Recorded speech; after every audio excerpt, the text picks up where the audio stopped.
The conqueror writes history. They came, they conquered, and they wrote. Now you don't expect people who came to invade us to write the truth about us. They will always write negative things about us.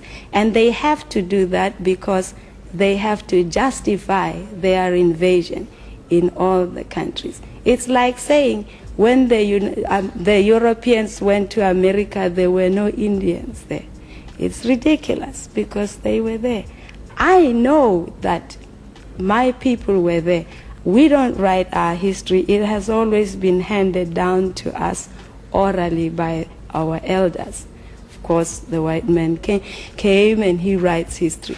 In fact, you don't know anything about any place until the white man gets there.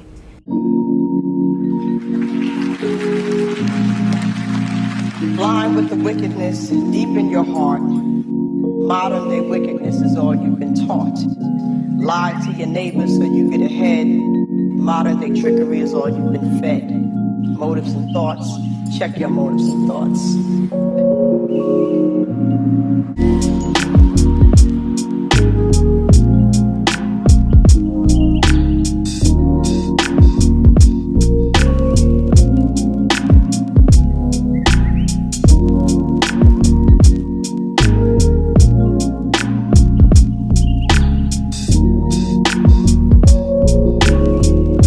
You're the last people in the world to tell anyone else on earth about logic, reason, and sense. Your Western, so-called Enlightenment civilization is a monstrosity in human history. Or you've committed genocide after genocide, and you're committing one right now in Gaza. Your logical, rational, reasonable European powers obliterated the Native Americans. You systematically dehumanized and enslaved Africans for centuries. You carried out population extermination in Libya, in Congo, in Algeria, and on your own continent, the Gypsies, the Muslims in Bosnia, on and on. You can't talk about rationality and reason. You must be joking. You can only say that if you live inside of your own Western propaganda echo chamber. It's an absurd thing. It's just as absurd as calling yourselves democracies. You created societies that sacralize wealth, that sanctify the rich, giving them near holy authority. You didn't abandon the papal tyranny. You just shifted it into the morality-free private sector. It makes sense to you, in your enlightened logic and reason, that sick people in your societies, for example, can suffer and die if they're poor, and that every human interaction and every human endeavor should be monetized in order for it to have any value, and whatever can be monetized should therefore be socially acceptable and respectable, no matter how deranged and perverse it is.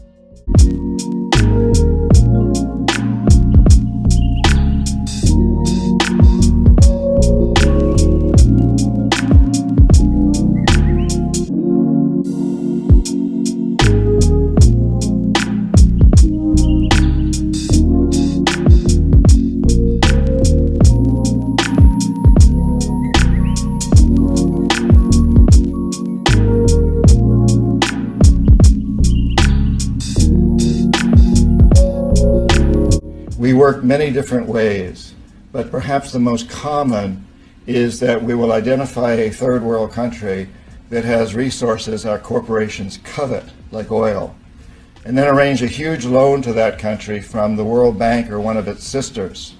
However, the money never goes to the country. Instead, it goes to our own corporations to build infrastructure projects in that country, power plants, highways, industrial parks, things that benefit a few rich people in that country, as well as our own corporations, but do not help the majority of the people at all. And yet the whole country, is left holding a huge debt. And it's such a huge debt they can't possibly repay it. So at some point, the economic hitmen go back and say, you owe us a lot of money, you can't repay your debts, so give us a pound of flesh. When I failed to bring them around, to get them to accept these loans, to get them to put their countries into servitude, then I knew that standing right behind me were what we call the jackals. And these are people who overthrow governments or assassinate their leaders.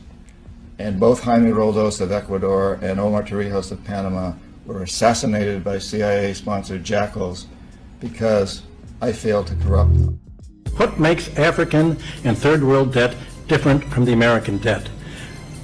Number one, America is never going to pay its debts. It doesn't have to. Its debts are in its own currency. We can simply print it. The African debt is not in its currency. The African debt is in U.S. dollars. Africa has to earn the U.S. dollars. The only way it can earn the U.S. dollars is not to be assassinated for growing its own food and becoming independent and doing something that the United States does not like. The principle underlying the foundation of the World Bank, the International Bank, IBRD, is that no country should grow its own food. Africa and the third world should only grow export crops. In order to have an oversupply of cocoa and other tropical raw materials, to keep down the price, they must buy their grain from the United States or Europe, so that if they do something that we don't like, we can do what America tried to do to China in the 60s. We can sanction them. We can say, we're going to starve you. We're going to not export any grain to you. So owing their foreign debt in dollars means that they have to somehow sell something that the United States wants, not what they want. I think the most evil organizations in the world today are the World Bank and the International Monetary Fund. This is not America, this is Polynesia. Our country was stolen. That's one of your problems. You're ignorant, woefully ignorant. But you, caller, need to learn about Hawaiian history and about where you are. And that attitude that you have is the same attitude that Joey Carter has. You think you are in America. You are not in America. You are in a colony that is in Polynesia that was forcibly taken, just as, I might add, all of Eastern Europe was forcibly taken by the Soviet Union, which Americans think is a very, very bad place. The bad, bad Soviet Union. Well, the bad, bad United States of America took Puerto Rico, it took Alaska, it stole Indian land, it took Hawaii, it took Guam, it took Micronesia, Palau, and you had better learn that history because you are the recipient of an imperialist tradition. The same people who have the audacity to tell us that we are poor countries. They are taking trillions out of Africa every year. And what is the African doing? Like an obedient, programmed black man, we just give in. And then one might say, why is it that African leaders haven't done anything about this deplorable situation? Well, let me tell you, my brother and sister, they have tried. Documented to this day, 22 coups where leaders were assassinated. The first 7, when they decided they were pulling out of the CFA and that they're going to print their own money, they were assassinated. Every time an African leader has tried to do what's best for their country, they were assassinated. Majority of them aided by France, who felt that when there was a natural resource discovered in one country, they wanted to create a coup. So while the country is thrown into a civil war, they're siphoning the natural resource. What this man says about the Federal Reserve will shock you. We have the power to make money. What we have done is we have deferred this to the banks, i.e. one bank, the Reserve Bank. The Reserve Bank has no reserves. It's not a bank. It is a fraudulent corporation operating in this country, owned by the Rothschilds and the Windsors and the Rockefellers, and they are the only ones benefiting from us using and paying with cash. When you were born, you were issued one of these. This is a birth certificate. It should be called a death certificate. How you pay is with promissory notes, $1.05, negotiable instruments, not with cash. We have to stop using Federal Reserve notes or Reserve Bank notes. They are owned by criminals, i.e. the Windsors, a criminal family, and the Rothschilds, another criminal family. Greedy, well-fed white people have invented a language to conceal their sins. It's as simple as that. The CIA doesn't kill anybody anymore. They neutralize people. Or they depopulate the area. The government doesn't lie. It engages in disinformation. The Pentagon actually measures nuclear radiation in something they call sunshine units. Israeli murderers are called commandos. Arab commandos are called terrorists. Contra killers are called freedom fighters. Well, if crime fighters fight crime and firefighters fight fire, what do freedom fighters fight? They never mention that part of it to us, do they? Never mentioned that part of it. There's something wrong in this country telling people it is okay to work 3 jobs, not see your kids, not see your loved ones, not take a vacation, and God forbid you get sick, okay? And I still got a job at home because I'm a mother. Because let's not forget, I don't get a day off. And I got to figure all that out. How are we going to eat? How are we going to pay rent? How are we going to pay the utility bills? That every single thing went up after COVID. Not one thing stayed the same. And neither party ever talks about what is really going on in this world. Because I'm not even going to say the country. What is really going on in this world? There is no scarcity. It is, how do we pit people against each other so they're too distracted to see everything that I'm too addicted to consuming, and how much profit I'm making, and more profit, how many more houses one individual can have, how many yachts can one individual have. And you're gonna arrest me now that I make a tent city? Yeah. So if I take the scraps from the trash and make some kind of shelter for me and my children, whatever. I am a human being first. With what conscience are you criminalizing poverty? Right. And it's not going to stop just in the United States. The poor of the world, not just this country, are fed up. And let's not leave out rural communities. I live in Haines City, Polk County, Florida, okay? But do you think that the poor in rural communities have transportation? They don't. There's absolutely not even a sidewalk to walk on, because I am giving the message of stay poor, stay hidden, and die silently, okay? If I get a job, how do I get to that job?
The United States government is offering you a piece of land of your own. We have our own land. No, it's not yours. It's the U.S. government's. Did they buy it? No. Did they trade for it? No, it's not like that. Then how can they own it? He has a point.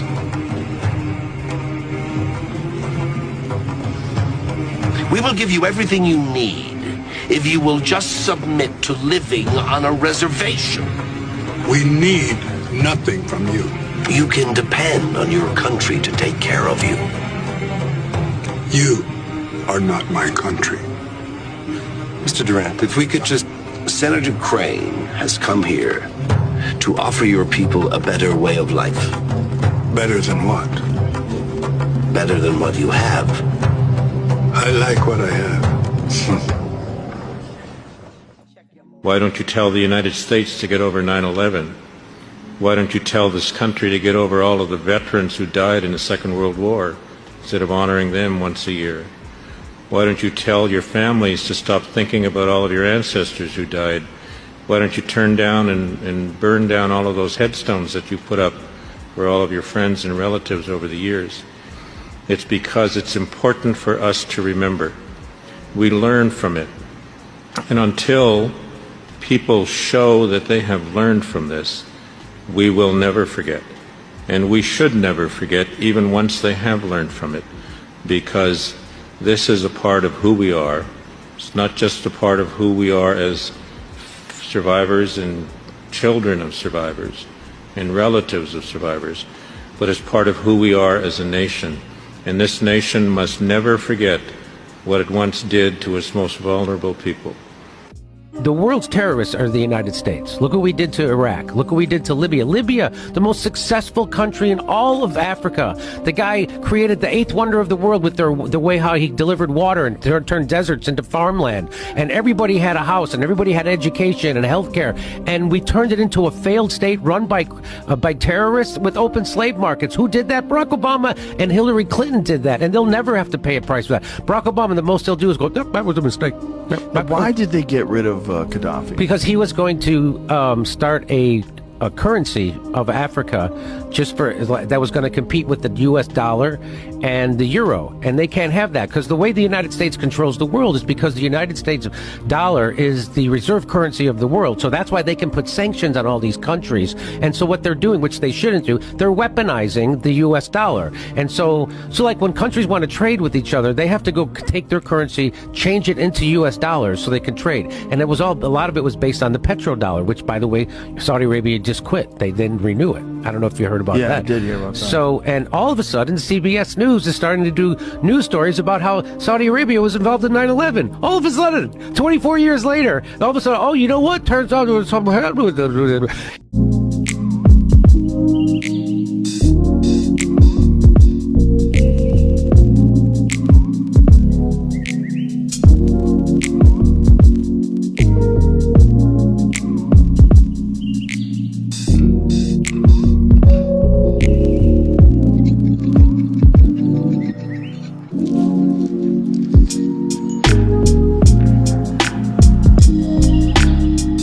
Now here's America, 226 years old. You love democracy, but there in Africa, you're trying to force these people into a system of government that you just have accepted 30 years ago. Black folk got the right to vote. You're not in any moral position to tell anybody how corrupt they are. You should be quiet and let those of us who know our people go there and help them get out of that condition. But America should keep her mouth shut wherever there's a corrupt regime, as much hell as America has raised on the earth. When you have spilled the blood of human beings, has Nigeria dropped an atomic bomb and killed people in Hiroshima and Nagasaki? Have they killed off millions of Native Americans? How dare you put yourself in that position as a moral judge? I think you should keep quiet. Because with that much blood on America's hands, you have no right to speak. I will speak because I don't have that blood on my hand. Yes, there's corruption there. Yes, there's mismanagement of resources. Yes, there is abuse. There's abuse in every nation on earth, including this one. So let's not play holy to moralize on them. Let's help them. I'm not moralizing. I'm asking a question and I got an answer. Why would you put it as the most corrupt regime in the world? That doesn't make sense. Can you think of one more corrupt? Yeah, I'm living in one. I'm living in one. Yes, you've done a hell of a thing on this earth, so you should not be the one to talk. You should be quiet when it comes to moral condemnation.